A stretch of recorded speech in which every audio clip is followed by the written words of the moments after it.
Hold on to your hats because we have Lene Lovich on tonight's Videowave.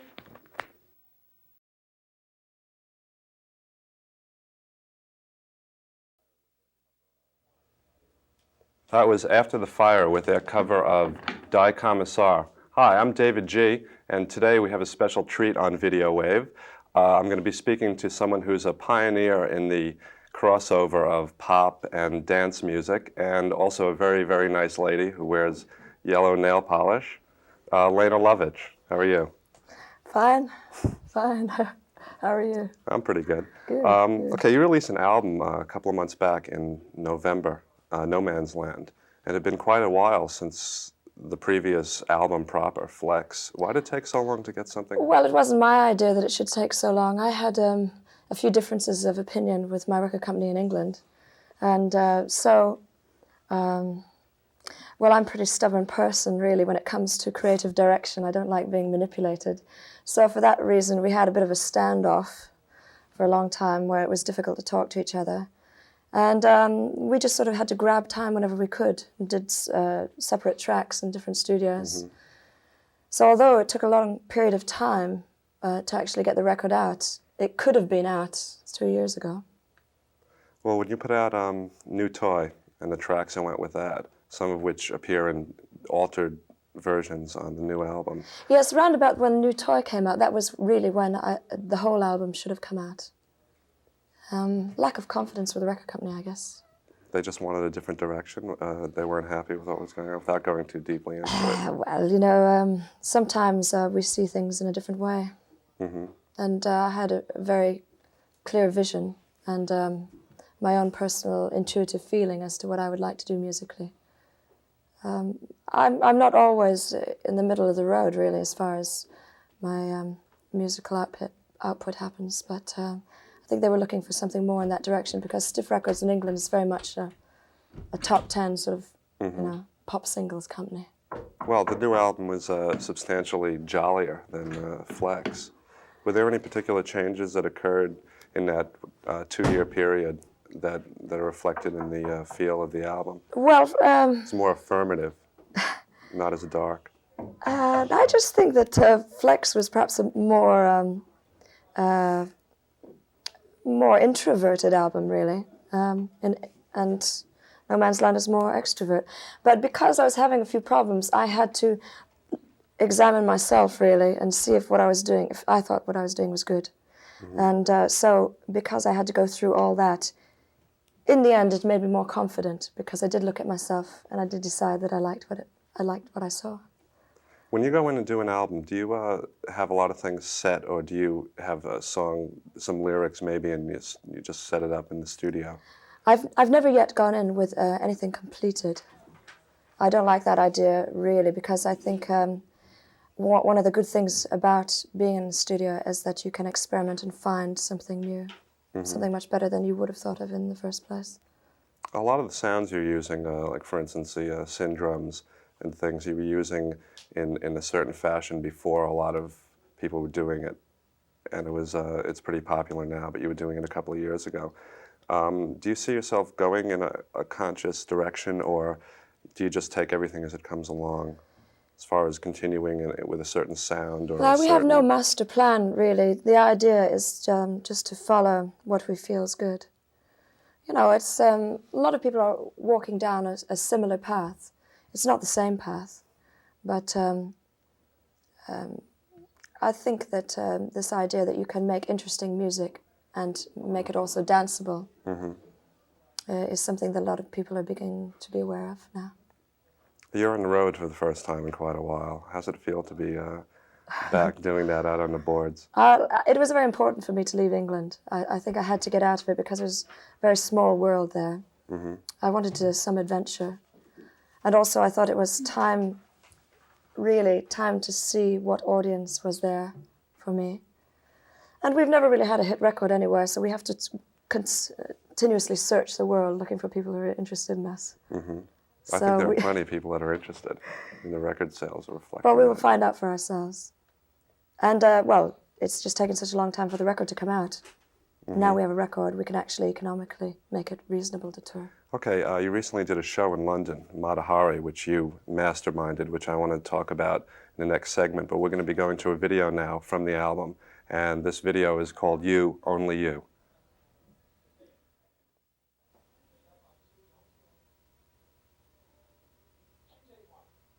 We just about started talking about your production of Mata Hari, which you did on the London stage. How did that come about? Well, I was looking for an alternative way to present music because of all the ups and downs with the record company. And it was essential for me to perform music live rather than relying on being able to have a record released. And about 1 year ago, I went to see a friend of mine who had written a musical play. Chris Judge Smith? That's right, Chris Judge Smith. Yes, huh? What did you guess? He had written a treatment for a film about Mata Hari, and I had seen that a couple of years earlier. I think just the fusion of looking for somewhere to present music without any stipulation as to what I had to make, to have some freedom in the music, and the idea of seeing Chris's play, and the idea of being able to tell a really interesting story and staying in one place and to be able to experiment perhaps a bit more in not the normal way of presenting music. We had a lot of ambient music, link passages, things without lyrics. It was all music from beginning to end. It wasn't actually a musical proper, but although there was music in it and singing. I suppose it's more like a play with songs. That's the way I have been describing it. More towards almost like an opera type of approach, except that we didn't have the musical conversations with each other. It was more Mata Hari speaking her inner thoughts to the audience. I saw some stills from the show. I wasn't in London at the time. But did you do all the costumes yourself? They were pretty astounding. I did quite a few of the costumes. I ran out of time, so I couldn't do it all myself. But I had been collecting broken necklaces for years without really knowing why. And I finally found a use for them.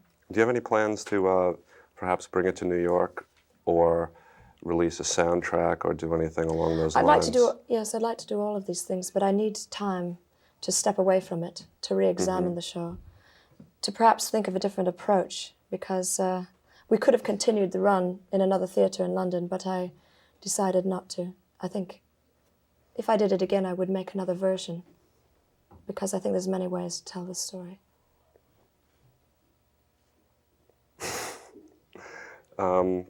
Okay.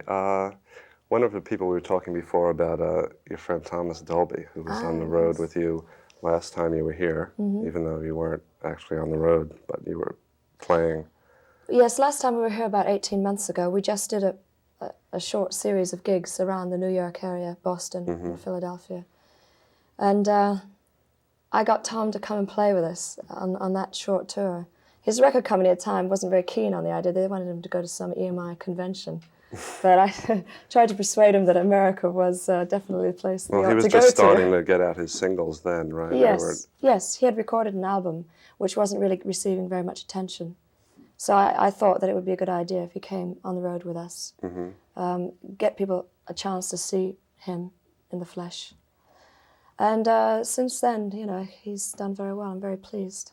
Did you seek him out because he's a pretty interesting synthesist, or how did that come about? Well, it was working with him. It's quite a long story. I don't know if you have the time to tell it. We have a minute or two. Really?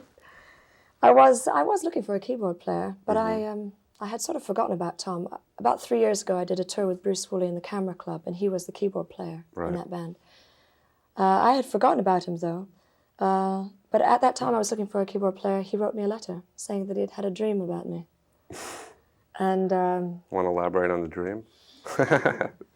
Well, I don't think we have time, really, but I was very glad that he made contact. Yes, and he came to rehearsals one day with a tape of a song that he'd just written called New Toy. And Whatever happened to that song? well, we released it, and it was a pretty good club hit here in America. Yeah, it certainly was. Yes. And I like Tom very much, and I think that he's got a good attitude towards modern electronic music. I think he puts a lot of heart into his songs. Which a lot of people don't do. Do you have another a single projected from the album? And what are we expecting next, release-wise? We've just recently made a sort of version of a song called Blue Hotel. Mm-hmm. And we're hoping that while we're here in the New York area, we can put together a video for it. Mm-hmm. We've got some Super 8 film that we shot while we were in Utah. Of all places. On our little editing holiday.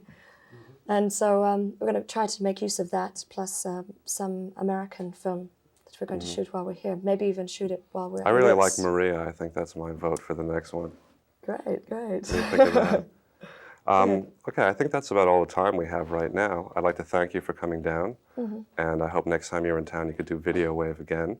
Definitely. Bring Les by, we could have a chat. Right. Okay? Yes, I'll do it. We're going to be going to a video now by Nina Hagen, something called Smack Jack, another friend of yours, right? Yes, right. You know everybody. Great.